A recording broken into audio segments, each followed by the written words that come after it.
Hello and welcome to the next episode of the Powerlifting Podcast. In this episode, I talked to Logan Ragsdale, who is a powerlifter, left-wing commentator, and overall just fantastic person to follow on social media. If you have not already, he's someone who definitely gets into kind of the alternative pipeline on the other side of things of being in a quote-unquote apolitical space with weightlifting and exercise on social media, and he uses that as a way to promote progressive left-wing values.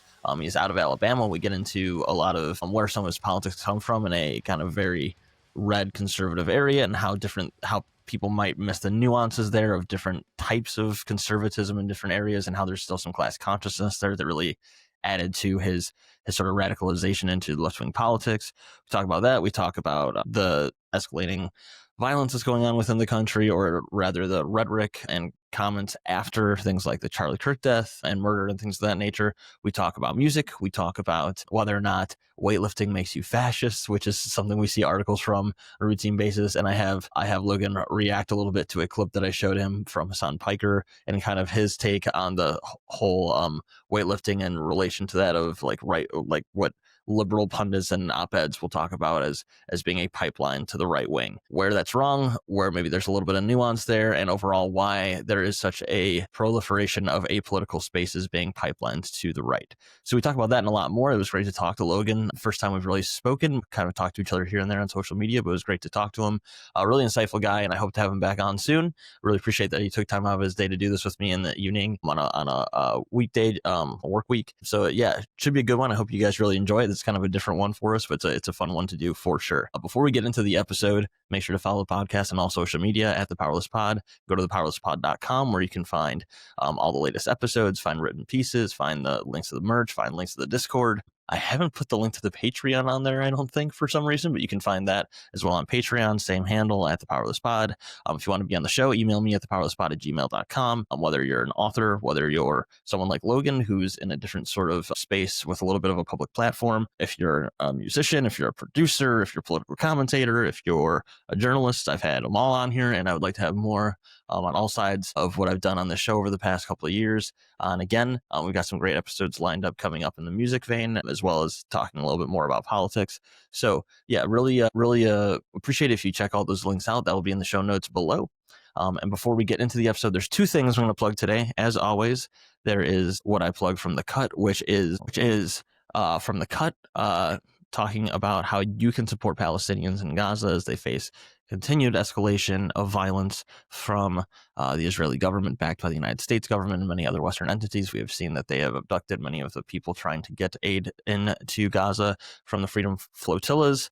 And there's escalating violence going on in Gaza City. Of course, escalating violence going on in the West Bank as always, as apartheid, genocide, ethnic cleansing, forced starvation is all happening right before our eyes. So I do want to share this from The Cut, just to go over, again, resources that you can find to support Palestinians in a well-vetted way. I won't read through all these today, but you can see this, and that will be linked below.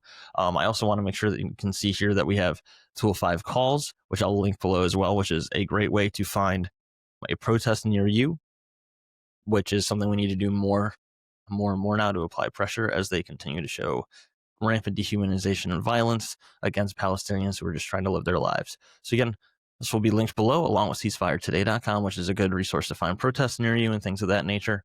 And last thing I'm going to plug is a friend of mine who has been a former guest on the show, is a part of a new media organization called Sovereign Media. I could state what they do here and why they're so important in the growing propaganda campaigns that we see within the United States and the West, of really trying to cover up the reality of what's going on in the global South and all across the world. But I think I'll just let them speak to it for you. So I'm just going to share their newest promotional clip, their first clip they put out as they announced this new venture, Sovereign Media. And we'll watch that, and then we'll get right into the episode. Thank you so much. With the genocide in Gaza, the proxy war in Sudan, and the unilateral sanctions against Iran, Venezuela, Nicaragua, and Cuba, and the continued destabilization of Haiti and Congo, we have seen that the international mainstream media landscape is gripped by a singular and suffocating narrative. Through relentless censorship and algorithmic suppression, The Western ruling elite buries truth beneath a flood of misinformation, distraction, and imperial spin to maintain their hegemonic control of the planet. But today, that changes. We proudly announced the launch of Sovereign Media, an anti-imperialist media coalition uniting vital platforms, including Chow Collective, Black Agenda Report, Calcetchen News, NAM, Orinoco Tribune, and more. Our mission is urgent and unapologetic. To arm the oppressed with media power. To challenge the lies of imperialism. To amplify the stories of those in the resistance, from Gaza to Caracas, from Nairobi to New York. We are anti-imperialist, socialist, living in an all-out information war. This war is waged by Western states and their corporate media mouthpieces to sanitize aggression and genocide, to normalize settler colonial occupation, and to justify the ongoing subjugation of the global South. And as Malcolm X once warned us, if you're not careful, the newspapers will have you hating the people who are being oppressed and loving the people who are doing the oppressing. In this climate, journalism is no longer neutral terrain. It is a weapon, and we intend to wield it in the service of liberation. Sovereign media is not merely a reaction to censorship or media bias. It is a proactive formation, rooted in solidarity, justice, and internationalism. We're committed to building a media infrastructure that empowers those most impacted by imperialist violence to speak for themselves. Our task is clear. To train and support comrades embedded in movements for self-determination. To expose the mechanics of empire through rigorous fact-based reporting. And to create an international dialogue anchored in revolutionary truth, where the voices of the global South are no longer ignored. We believe that the most authentic journalism comes from the front lines, reported by those struggling daily against imperialism. The streets of occupied and subjugated nations. The forests resisting extraction. The hospitals bombed by drone strikes. And the barricades of popular struggle. Sovereign media will be a place of these perspectives, a hub of resistance, a platform of purpose. As Palestinian revolutionary and poet Hassan Kanafani once said, imperialism has laid its whole body across the world. Its head in Eastern Asia, its heart in the Middle East, its arteries reaching Africa and America Latina. Wherever you strike it and damage it, you serve the world revolution. We are here to strike. Like how often I've had people that like don't, you're not a guy that like goes on and does like a ton of like you put out a video literally the other day that you're like, I don't even fucking listen to podcasts. Like I don't know what you're it's funny how when people that don't have like some setup like I do here or something that like a phone works better than their laptop. I don't know what it is, why we're at that stage in society, but like phones work better half the time than a fucking, I don't know why it is, but I appreciate you figuring that out. Okay. This laptop's been dragged through the mud too, as much as I used to record music on it.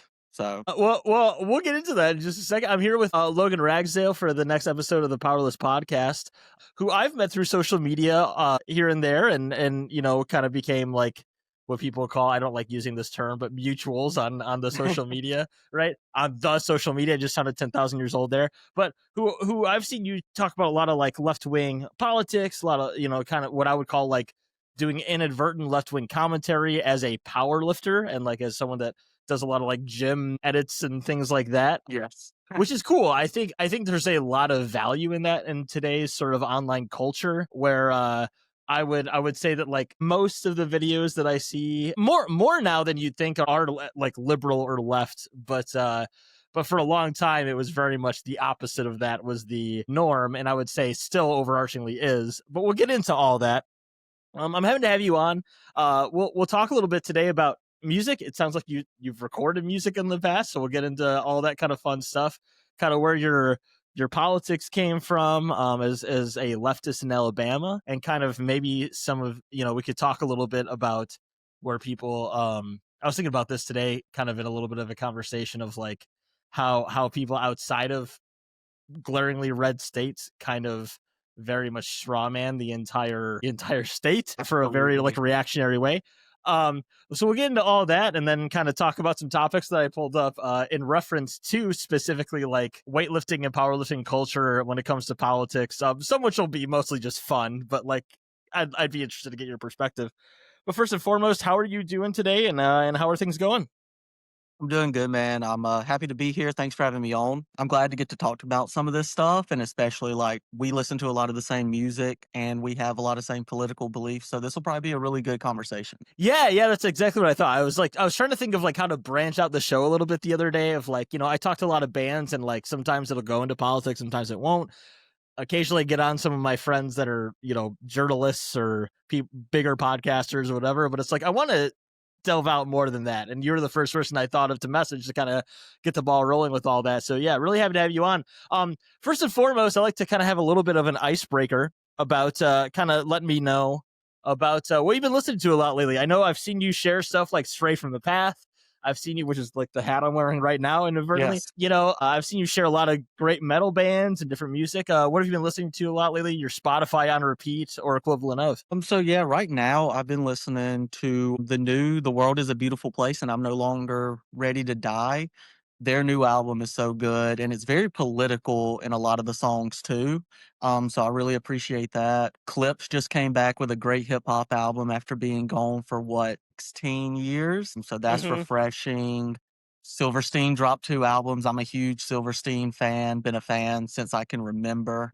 Just the regular stuff. Arm's Length, one of my favorite new bands, dropped their sophomore album this year. Just stuff like that. I mean, I'm all over the place musically. I listen to a lot of metal, punk, mostly hip hop, but I will go into like, the bluegrass country scene a little bit when it's like actually left leaning and true to what it is, not like the bro country stuff. That kind of gets a little annoying at times. Oh, I'm sure that's as someone who grew up with that, because I live in Illinois, but I grew up on a farm, so like I was very much still indoctrinated into that kind of music. And same thing, like when someone will say like, oh, I'm a country fan, they throw out like Morgan Wallen or Whalen or however you say his name or something. I'm like, no, we're not talking about the same thing at all. You know what I mean? but no, like all those are great. The newest record I thought was really, really good. The World is a Beautiful Place and I'm No Longer Afraid to Die's record is great. That band like never fails, that's like one that I feel like goes under the radar a lot for people. Like, I mean, I think they've got a big fan base, but they're like one of those bands that has a big fan base that no one knows about, and they're absolutely fantastic and underrated in my view. Yeah, they're very consistent with what they put out too. Like it never lacks quality and they're really good about adding different elements each album as well. Yeah. They're one of those bands that never puts out the same record twice, but it all still sounds like the band, which I always really appreciate when someone can pull that off. That's a tough thing to do. You referenced as we started recording that you use your laptop and drag it through the mud with a lot of recording music. What kind of music did you use or do you record? What kind of music have you made before? I wasn't aware you had done that kind of thing. I don't really make music anymore. Like I've had a big writer's block, but I used to rap and sing a little bit, do a lot of hip hop adjacent stuff. Actually, I used to be with this little group called Apollo's Harp, and they're out of Chicago, actually. Oh, no kidding. Yeah, they do a lot in the scene there. There was a member over in LA and one in Portland, but the bulk of everybody was out of Chicago. Look at that, man. I'm bringing you on and it's still like hometown shit, and it's a hip hop group, which I was not like, like no shade at all, but like that's not what I would have thought when I first talked to you, that like that would have been the kind of thing you were doing. That's really, really cool.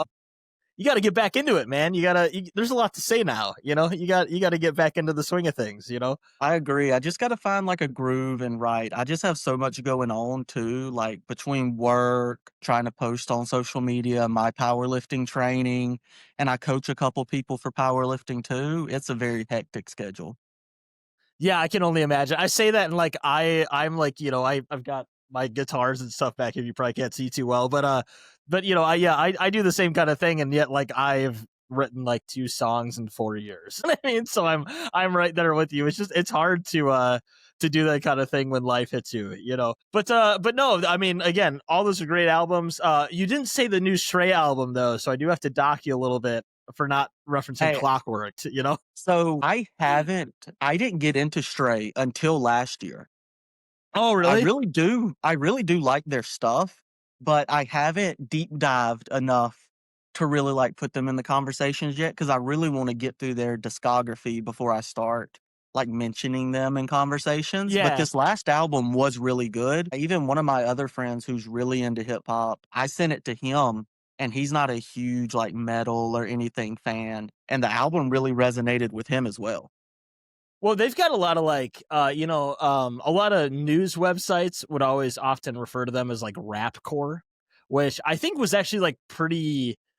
I hate subgenres so much. Like I find it so annoying, but like I think it's accurate for them. We're like a lot. I'll send their music to somebody that is into like aggressive hip hop or underground hip hop, and they're like, "Oh yeah, I love this. It's basically like what I listen to, but it's guitars instead of some trap beat, right? Like it's like that's the difference, And the new record's great. My favorite one is actually, admittedly, I have to say, like my brain is losing it right here, so I'm gonna probably cut this out. But it's the album before this one, which was called what was it called? Man, my brain is like totally fried here. It's called Euthanasia. That was the one they put out in 2022. That record, if you haven't like gone all the way through it, like that's the one you got to go through. That is like one of the best records I've ever listened to in my entire life. So that's my pitch to anyone listening is like Euthanasia from Stray, one of the best records ever made. I think I listened to, I think it's Closer to the First Trump Election album is the other one I've went to. Yeah, there's so the record, because they got in some heat on that one. That was, are you talking about Only Death Is Real? Is that the one you're talking about with like the chess pieces on it? Yes, that one. So the song they put out, Goodnight Alt-Right, actually got them, there were like Republican politicians and some venues that they would go to in like Texas and stuff that were labeling them a terrorist band. And like they got all these like swattings done. They were getting cops called on them while they were on tour because the song Goodnight Alt-Right is like literally about, it's like kind of the videos we've seen of like people like straight up decking Nazis like in videos. And for some reason that was controversial, which says a lot about America, I guess. But I remember that because like there was all these news stories coming out at the time about that song. And it's like, man, you haven't even listened to like the rest of their discography. That one's tame. That one's talking about punching people. There's some songs they have that are like truly about some things I feel like I can't even say on the podcast without getting it taken down from like YouTube or something. Like, like very, very like in your face band, but like in a way that's like obviously not calling for people to really do that. But yeah, no, those like one of my favorite bands of all time. Super sad that their last show's coming up in the next couple of weeks. But yeah, like super formative band that I love that you're into. But like I'll be stoked to hear what you think of like their whole discography going forward. To kind of jump into things going from there, you've got a little bit of a music background, like you said, kind of getting into you'd write some like hip hop and rap stuff. You're into a lot of metal music, a lot of hip hop.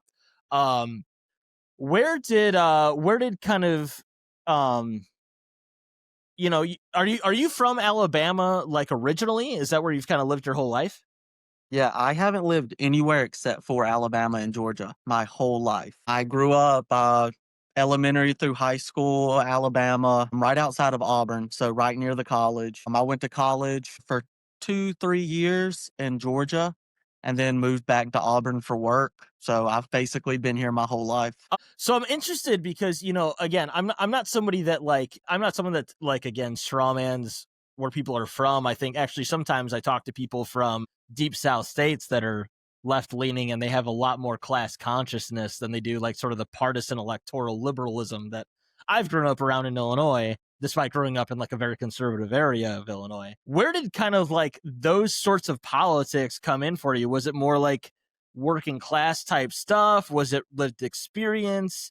Was it like people you kind of knew that were kind of out of the foray of like what people would think of as the cliche of Alabama or, things of that nature? Like, I'm just always interested where people in like deep red areas, like where I grew up in a lot of ways myself to a different degree, where your politics kind of came from that led you to where you are with like very leftist, beyond Democrat partisan politics, where that all came from for you.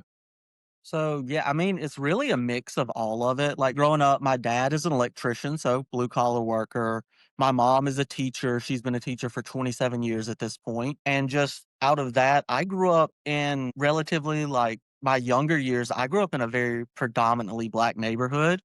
So like all of my friends were Black, Hispanic, stuff of that nature. So I always knew them. I was at their houses and I just had a very strong upbringing around different cultures. So I've never frowned upon other cultures or thought like they were against me because they've always been my best friends. And outside of that, it's just, I know like I've always been taught like the people above you were always the problem. Like, even though my family typically does lean right, they're very right in the anti government way, not Yeah. necessarily in the MAGA, I hate different people way. Yeah, I mean, I think there's a lot to that. I think there's something to, I was watching a video, and again, for both of us, I'm sure like Bernie Sanders is not like the necessarily end all be all, but like I saw this video, I'll probably like edit it in here in the recorded portion of the podcast from More Perfect Union, which is a great outlet that people should follow if they want to get out of sort of the left, the blue red bubble, where they went to West Virginia and they brought Bernie Sanders to West Virginia to like one of the starkest like there's something to that, I think, in a lot of southern or more quote unquote conservative communities of class consciousness that I think is lost overall in a lot of other areas, you know what I mean? Because like these are the communities that have been left behind in a lot of ways more than others, and that's where like I said, like you'll poll places in like West Virginia or Alabama, and people won't like the Democratic Party, but they will like Bernie Sanders and his message, or he'll go down and talk to people, and suddenly they'll like what he has to say, and they're like, oh, what you're saying is what we kind of voted for Trump for, right? It's just like a very interesting thing that I think gets lost in the mainstream media, and certainly gets lost in like the Democrat Republican divide politic that we get inundated with on a daily basis. Is that kind of like really something that kind of pushed you forward with what you've kind of viewed politics through with the lens over the years?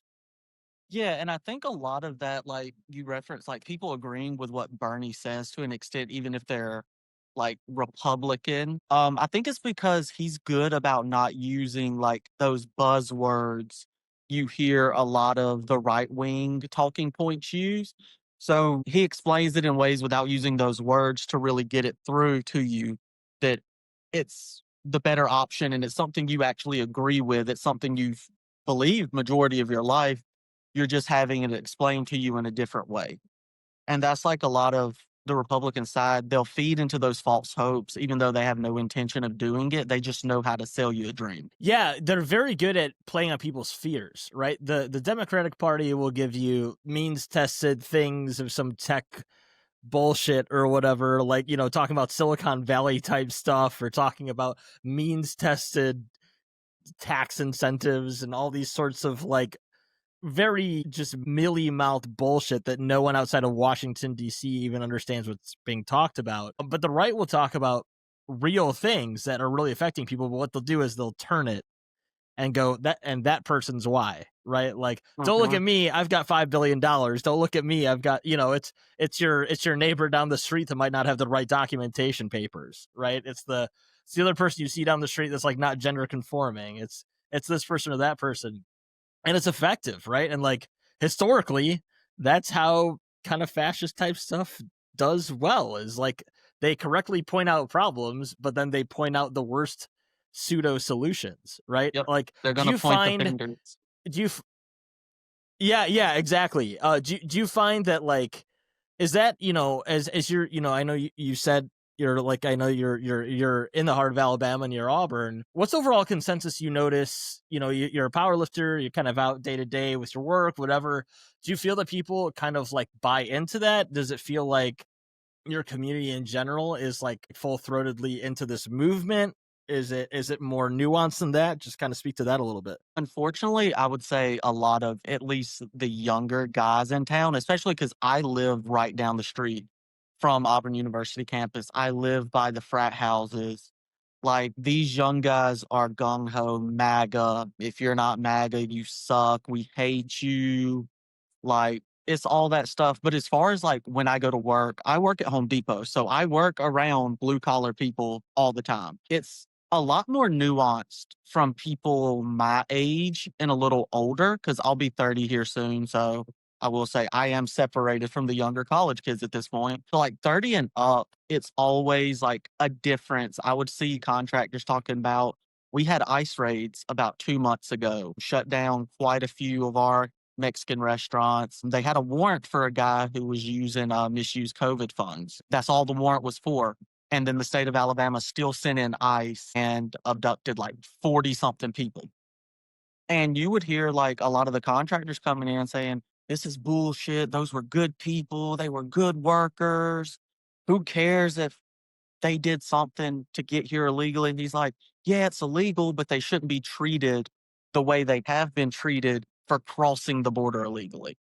Like there is nuance on how people feel. Like I think it's a lot of people who never worked with Hispanic people or immigrants in general and don't really understand why they're here, understand their cases and see how hard of workers they are, that are all send them back, arrest them, put them in camps, stuff like that. Yeah, I mean, I think that's true. And there are even cases of like, you'll see of people that were pro this stuff until they realize it came for the workers that they work with or have working for them. You're right. Like there was this misnomer of like, oh, they won't come for the people that I like. And it's like, that's not how this works. That's not how like right-wing authoritarian, deep-seated bigotry happens when it's like thrown into government executive enforcement, right? But it is endearing. I think like the most bleak thing to say, I guess, in a way, is like it is endearing to hear that a lot of people are like, no, like I work with these people, I don't care how they got here, they're good people, like you shouldn't and like it's good to point out to those people that it's literally like a civic offense to be here illegally. It's not a criminal offense, and like so many people lose that like with like the drivel that we hear on a day-to-day basis, And like something like interesting about the state of Alabama too. We have a very large population of Guatemalan people. And like little known fact, like I looked into this and everything because one of my coworkers is Guatemalan. A lot of people from Guatemala were given asylum in Alabama during the 1980s when there was like a Guatemalan civil war going on. And then after all of that happened, the United States federally did not recognize these people. So there's a lot of Guatemalan people here who have been here for 40-ish years who don't have citizenship, who don't have papers, who don't have anything. But what are they supposed to do at this point? Right. They've been here their entire lives. Right. Like, and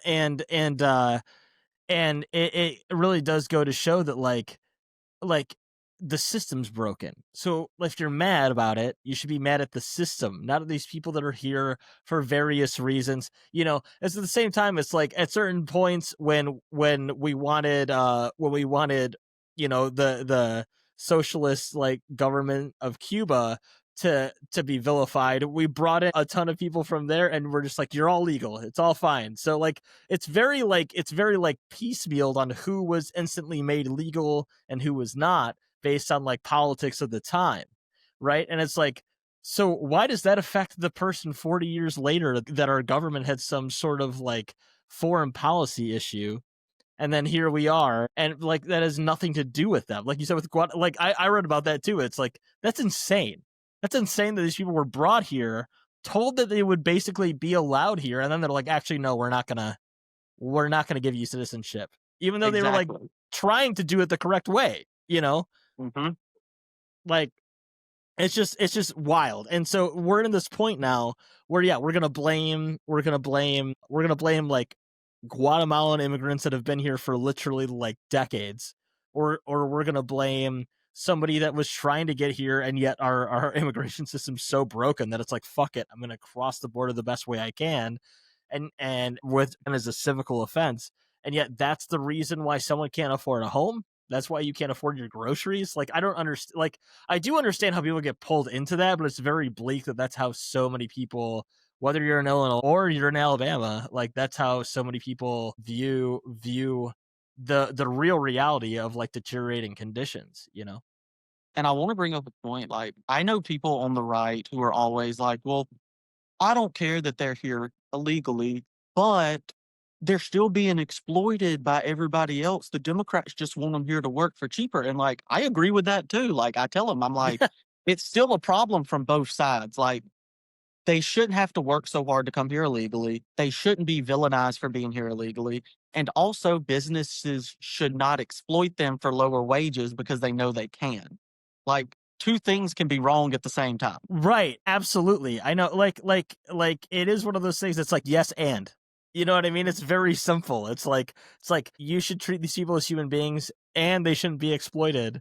Like the entire crux of like our workforce should is blatantly corrupt and fucked up and so exploitative of these people and also people within prisons and everything of that nature.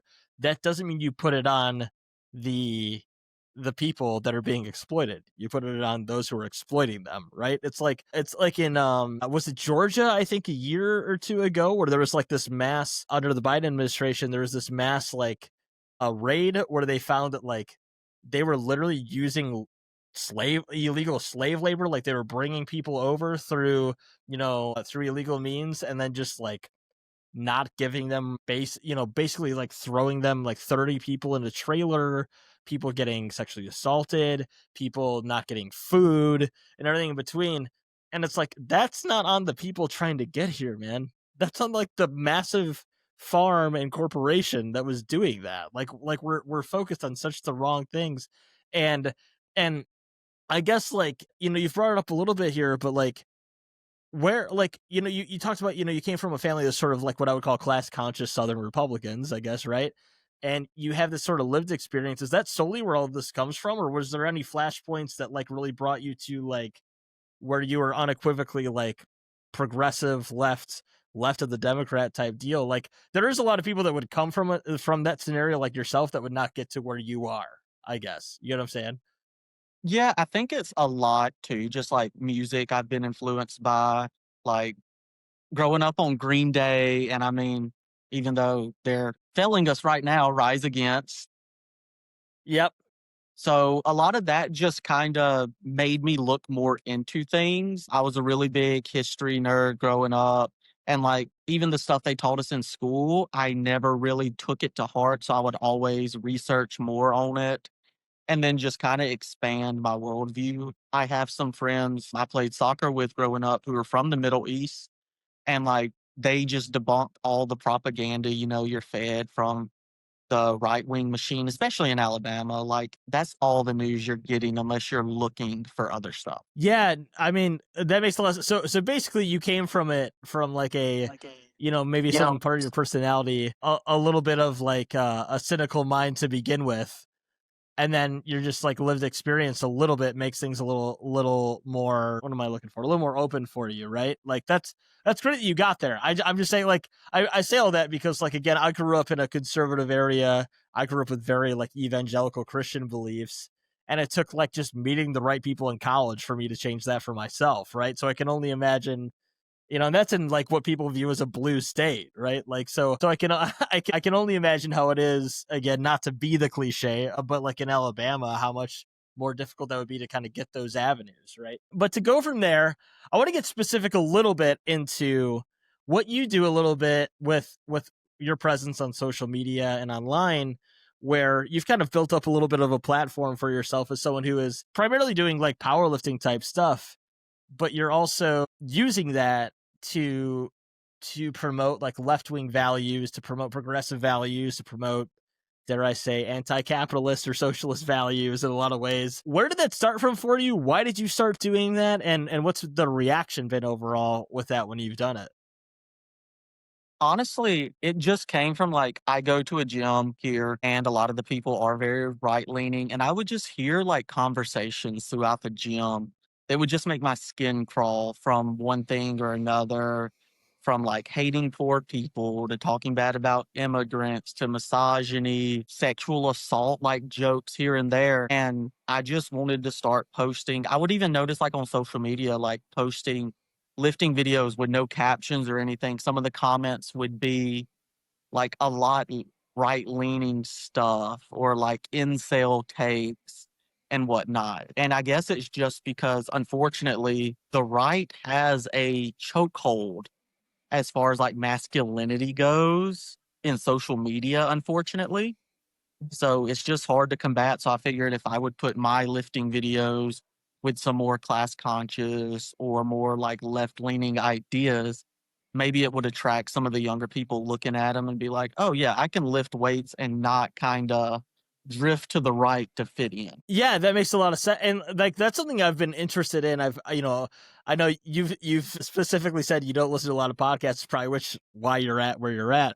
But like I get tapped into like a lot of left wing type stuff in that vein. And one thing, and I was gonna play it here, but I put it in the clips here. One thing that like people talk about right now is that like a lot of quote unquote apolitical content on social media or on YouTube or whatever else ends up being a pipeline 2 or 3 videos down the algorithm to right-wing substance, right? Like whether it's weightlifting or cooking or cars or whatever the case may be, so much of it ends up, because of the ecosystem we're in, leads us down these paths.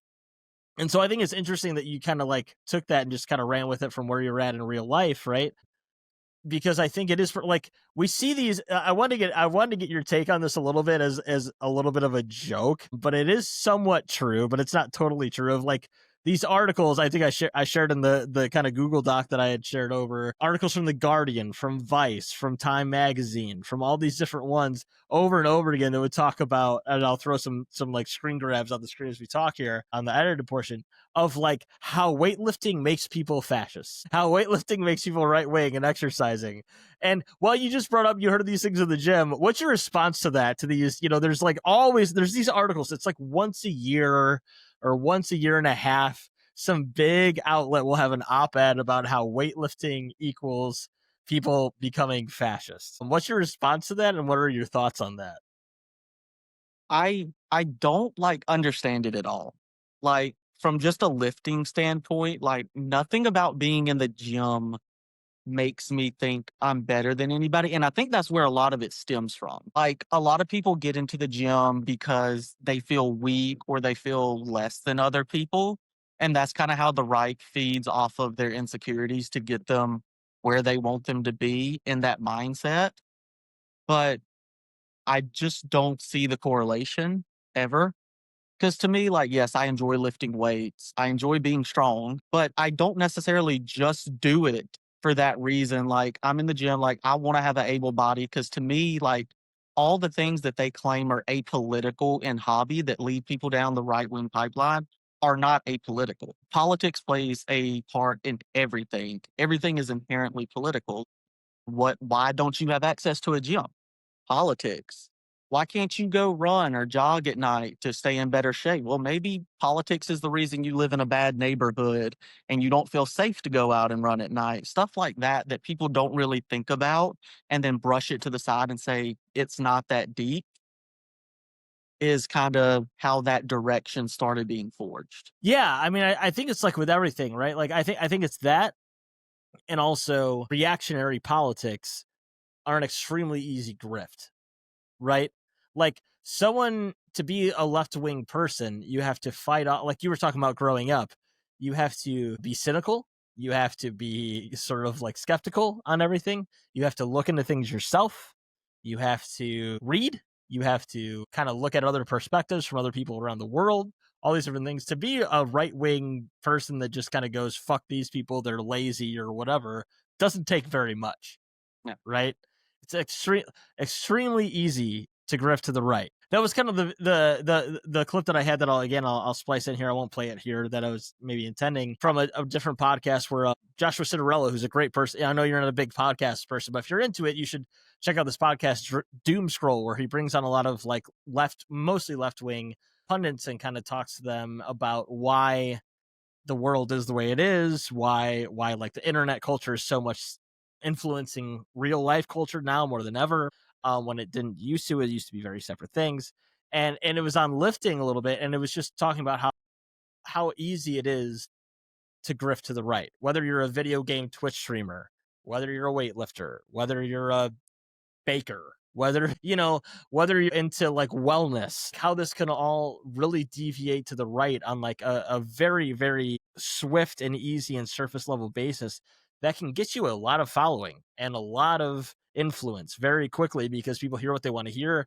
They don't have to do a whole lot to them. They don't have to do a whole lot to the deprogramming of their brains. They don't have to do a whole lot of reading, and it kind of pulls you to that point. Do you kind of view that as the case, like with like kind of this powerlifting venture you're in, that again, like you said, nothing's apolitical, but like it could be politically neutral if it wasn't for these sorts of things? Do you kind of find that that's the case, that people, like you said, like sort of the insecurities or the kind of personal grievances that are misguided, that like kind of leads them to this point of like why some way, I don't want to give adherence to these liberal op-eds, but like why it's at least viewed in the general populace, why this might be a problem in this sort of apolitical sphere, quote unquote? Yeah, and I think it's a lot because a lot of the people who do make content, especially fitness, are right wing, or they don't want to talk about it. But if you're not going to talk about it, your like suggested videos next to it are going to be the people who do talk about it. So it's just a trend of like, well, if he's apolitical about it, the next video might potentially be somebody who's not apolitical about it. And if they think, well, these two people are related, they probably think the same, they do the same kind of things, yada, yada. It's more so that in the way that I don't think it can be apolitical, because apolitical will just push it into the right wing side because of the influencers who are right wing, and there's so many of them at this point. And we've kind of seen that on the music side, for me, or I know you're tapped into music as well, over the past couple of weeks since Charlie Kirk's murder, where you would see musicians, you would see all these different people that never spoke about any sort of state sanctioned political violence, or suddenly talking about this. And while there's nothing wrong about talking about somebody getting shot and how that's awful, right? Like there's nothing wrong with talking about that. In fact, we should talk about how violence is inherently desensitized in our culture, specifically in the United States. It does point out that like the sort of game where people play of what they're outraged by and what they're not is like this desensitized world we're in, and just like the very gap of like not talking about the violence happening in Palestine, or the violence happening to migrants from ICE, or that people have been killed, like say here in Chicago, a guy got killed by ICE agents just the other day. All these different things, when even the gap of just like not having the full story of what political violence or what our culture is in and of itself, even when somebody justifiably talks about seeing a horrific publicly seen murder, that in and of itself ends up projecting into like how people view politics, right? If they're not tapped in. And that's kind of like pretty analogous to what you're talking about a little bit, right? Yeah, it was very weird, like seeing a lot of influencers or even just celebrities in general. I don't want to call influencers celebrities. Like, I mean, the niche is there for them to be that. Yeah. But just a lot of people like posting about the death of Charlie Kirk and his memory, and he was a good Christian person. It's like, okay, where were you talking about all the school shootings that have happened this year? You wasn't saying George Floyd was a father. You got left kids, he got murdered. We've seen political violence through this climate and through our country for history, for the whole history. Like, I mean, think back how many people were killed in political violence during the civil rights movement. People wouldn't have said anything back then. They didn't say anything back then, and it probably would have been the same way now. Like Martin Luther King, Malcolm X, Fred Hampton, all of those people. Charlie Kirk literally said Martin Luther King Jr. was a bad person, was terrible. Like, he didn't care, so why, in a way, should you care? I'm not saying you should wish death upon him, but at the same time, why do you have to make a post or say anything nice about him at the same time? Yeah, and again, like what I would say is like you're totally fine with doing that, but you better then do it about every other, political violent act that's happened, right? Like you better be saying it about, it shouldn't be like people shouldn't like my anti like my my anti-edgelord take is like, you shouldn't be able to pick and choose what violence you find abhorrent and what violence you don't give a shit about, right?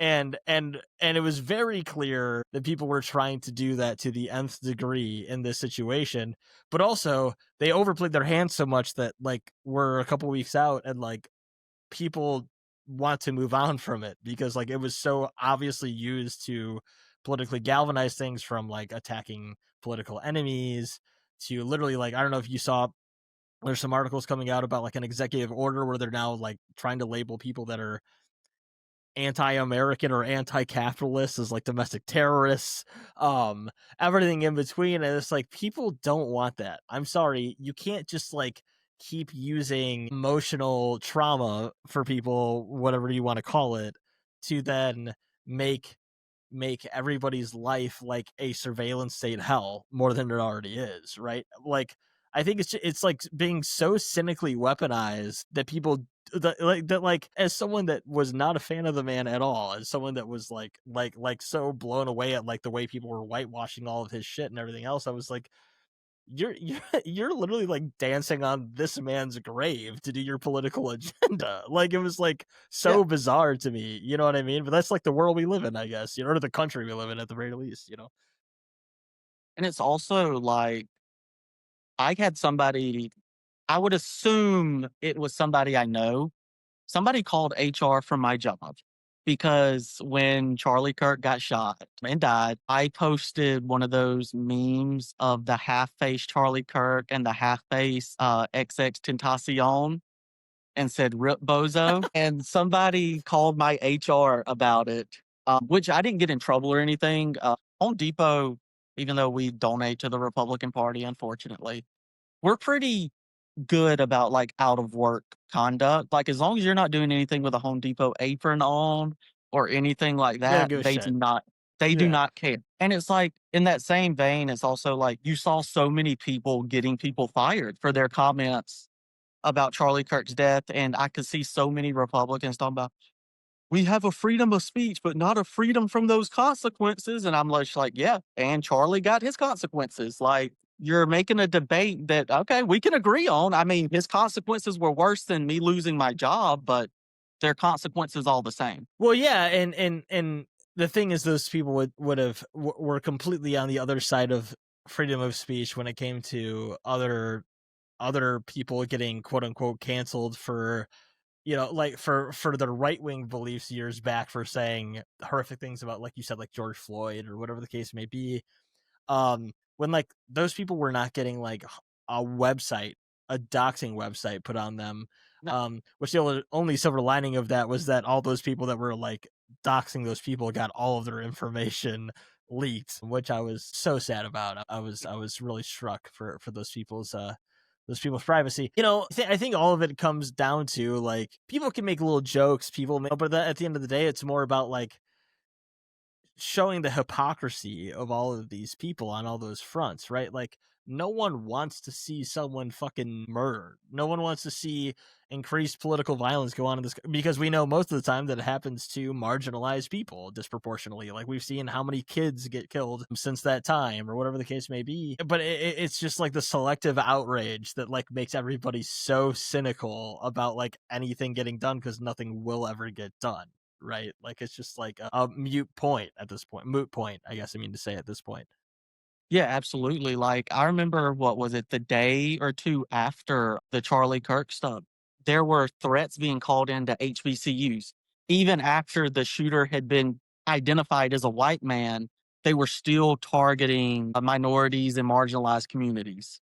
So it's like, where is that hypocrisy? Like, one of your own killed him, as far as you know, but you're still going to target HBCUs right now. Yeah, and I like, you know, sometimes I don't always agree with him, but one thing that like I listened to the most recent, or watched the most recent Jon Stewart episode of the Daily Show, and he put it as a good point of like, people need to stop. Like, I don't see like, whenever, you know, like the guy that just like lit up the Mormon church in Michigan, right? Like, I don't see that guy, see him wearing a Trump shirt, see him with his American flags on his truck, and instantly go, every conservative is, or every MAGA person is a terrorist, right? Like, I don't think that. I think that's fucking stupid to think that. I think most people are going on with their day, trying to find a reason why things are the way they are. Some of them are very reactionary and bad. Some of them are progressive and class conscious, or some of them are a mix of both and whatever. But I don't view everybody because that happened. I don't view everybody as like this horrendous figure because they disagree with me, as much as like I think their views are abhorrent, right? Like it's so weird and so desensitizing that, like, I think back to Uvalde, or I think back to Sandy Hook, or I think back to whatever, for all intents and purposes, the one thing you can say is we were not focusing on what the fuck the guy's like voting record was, or their, or what their politics were. He even showed in that news coverage that he had a good point that, like, even back to Uvalde or Sandy Hook or all these different shootings, like Fox News, MSNBC, CNN, they would not say the person's name. There's videos of them going, we are not going to give this person the publicity that they want. We are not going to give them the, but we're going to talk about like the incident and still do the sort of news record of that, which is still exploitative in its own right, but like it's not being like grossly partisan political. Now it's like the second a shooting happens, you're like, so many people on all sides of the equation are like, what did he vote for? Who did he vote for? It's like, I'm pretty sure he's fucking insane. That's why he shot somebody in broad daylight. You know what I mean? Like, it's like, God damn it, just shut the fuck up. You know what I'm saying? And it's that's like the the thing, humanity's gone. Whether they're on the left or right, I don't care what their ideology is. A lot of these people doing the violence want the attention from it, whether they survive or not. They want their name to be remembered. They want people to talk about them. It's just part of that. It's not necessarily to force the politics or be political in a sense, even though it is technically still political violence. They just want the attention from it. Yeah. I mean, like, yeah, it's like the to go back, last thing I'll say on this kind of shooting things. I didn't mean to have us go down this road, but it's a good thing to talk about. It's like the ICE facility shooting where people were like, oh, he wrote anti-ICE on his bullets. He's got to be like left wing. And then his friends were like, he was literally like a shit poster libertarian freak that like the only thing he cared about was like making rape jokes to people. And it's like, yeah, I'm pretty sure the guy's just like a fucked up dude, which is what we used to like, you go back to Columbine or something, it's like, that's what we used to think about these people. We used to think, oh, that's a deranged shitbag, which is what you should think.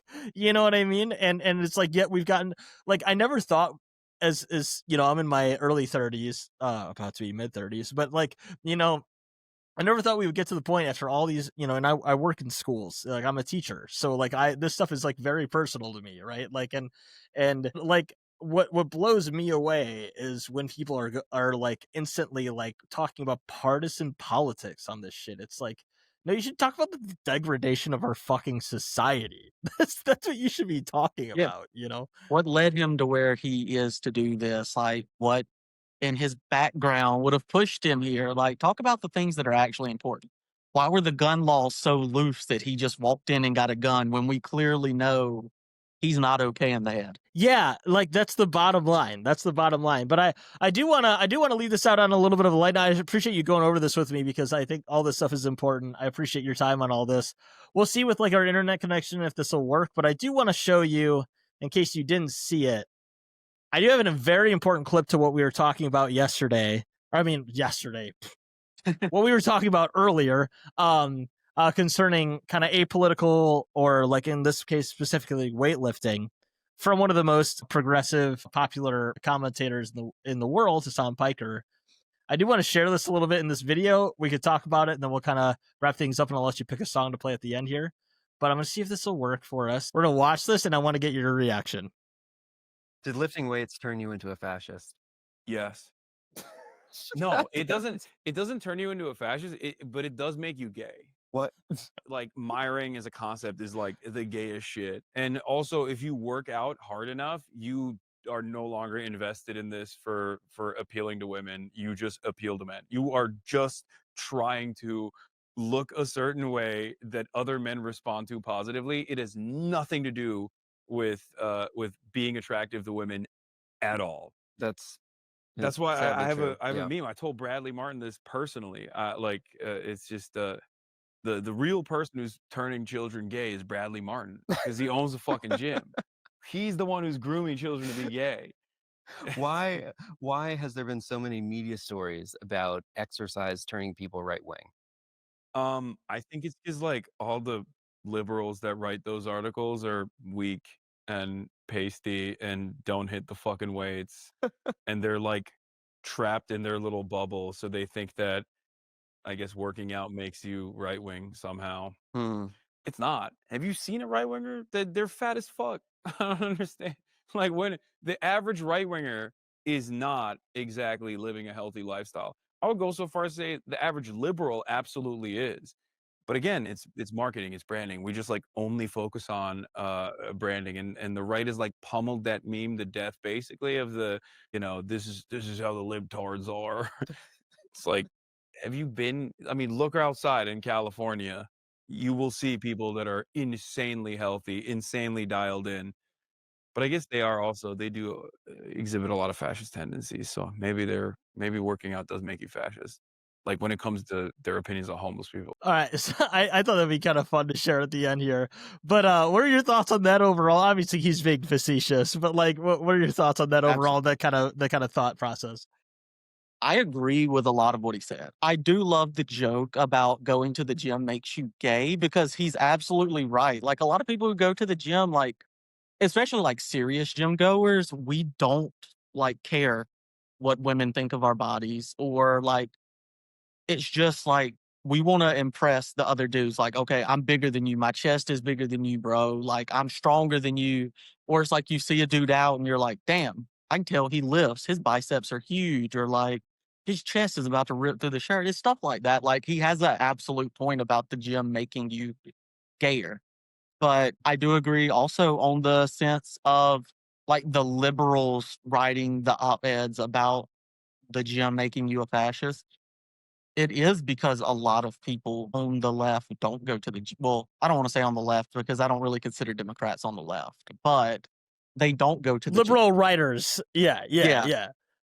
And that's just an issue. Like I've met way more people in the gym that fall align with me politically, or on the opposite side, on the far right politically. You don't see as many in between people at the gym. It's extremes, right? Because you're doing an extreme thing. You're trying to push your body to the limit, so you go to an extreme in your ideology, right? Like there's something to that, I think, right? As someone that like is so bad at staying in shape, I do it intermittently and then I fall back on it. This conversation is going to make me go back to it. I can see my weights and my barbell like right across here for me. I got to get back into it. This is my motivation. But it won't make me fascist. It'll just make me gay. No. On that note, Logan, thanks so much for doing this, man. This has been a great conversation. I'd be happy to have you back sometime. Maybe we could talk about some like current news topics or something. But really appreciate your time. Just plug where people can find, what you're doing online and things of that nature in your kind of online profile. And I always play a song at the end. And even though, we're not doing a music-based episode, so to speak, I still want you to pick the song to play at the end for people to hear. Maybe your go-to gym music or a song you've been listening to on repeat, things of that nature. Okay. Also, thanks for having me. I had a great time. I would love to come back on later. We can talk about some other stuff. But my handle everywhere is Heavyweight Hariyama, which is just like the Pokemon. I am a nerd. Like, don't come at me. Like, I'm a gym bro. Gym bros are nerds. Like, I have multiple anime tattoos, but Heavyweight Hariyama is where you can find me, Instagram or TikTok. Also for the song, let's go with No Pilgrims by The World is a Beautiful Place and I Am Not Afraid to Die. Yeah, great song, great pick, and all that stuff will be in the notes below for people listening. Logan, thanks so much for your time. Really appreciate it, man. All right, thank you for having me, man. Critique scratching the surface of reality, fizzling ties, the links to physicality.